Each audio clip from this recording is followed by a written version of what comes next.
traffic one way and the other, because we don't want some crazy Texan seeing what's happening and thinking they're real bullets and maybe pull a real gun out. So we stopped traffic and they hijacked the stagecoach from Spiro Budouris, took all of his things, and the main thing that he wanted was his old, raggedy, horrible-looking briefcase. And of course, we knew the new National Council, the old National Council, was giving him as their gift a new briefcase. So we took all of the contents of this briefcase and put it in a huge paper box and gave it back to him. And he says, "Where's my briefcase?" We don't know. And of course, he found out later in the week why we held his briefcase out.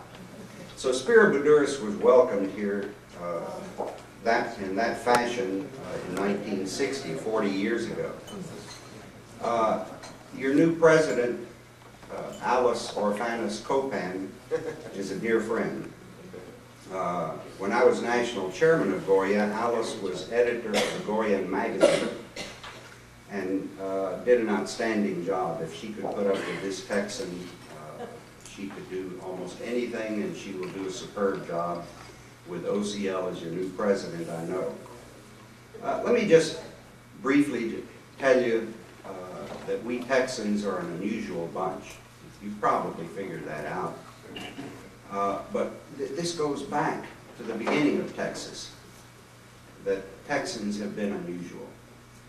And back years ago, we got Dr. Adonikis of the University of Texas in Austin, who headed the Neo-Hellenic Studies, to get some information for us. And I thought I would share just a little bit of this with you, so you'll know what the early Texans thought of Greeks. And when I say the early Texans, the one you're probably most familiar with, people like Davy Crockett and others who were at the Alamo, and the first president of the Republic of Texas, Sam Houston, after whom Houston is named. Well, before he came to Texas, Sam Houston was a congressman from Tennessee in Washington. In fact, he was governor of Tennessee and was a congressman from Tennessee. Back in those days, when a congressman spoke, he really spoke. It's not like today. You'll see in the congressional record a message, and they really didn't give that speech. Back then, they gave that speech. And Dr. Adonikis found some words that I just want to share a few of them with you. When in those years, in 1823, Daniel Webster delivered an oration in Congress on behalf of the Greeks. And in the debate that continued till the end of January of 1824, Sam Houston delivered a tremendous speech. He rarely got up to speak in Congress, but he gave a tremendous speech which is summarized in the Annals of Congress for the year 1823-1824. In December of 1823, President Monroe, in his State of the Union speech, referred to the Greeks struggling to win their independence and deserving the support of the United States. Houston's comments are in reference to that State of the Union message. And I'll just read a few excerpts from his speech. He says, "All his resources will be directed against that devoted people. They have determined to stand manfully and perish before they submit." 1823.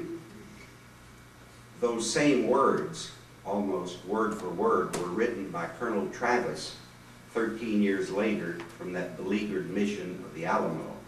Almost those same words, word for word. Let us then, as far as we can, consistently with our relations with foreign nations, hail them as brethren and cheer them in their struggle.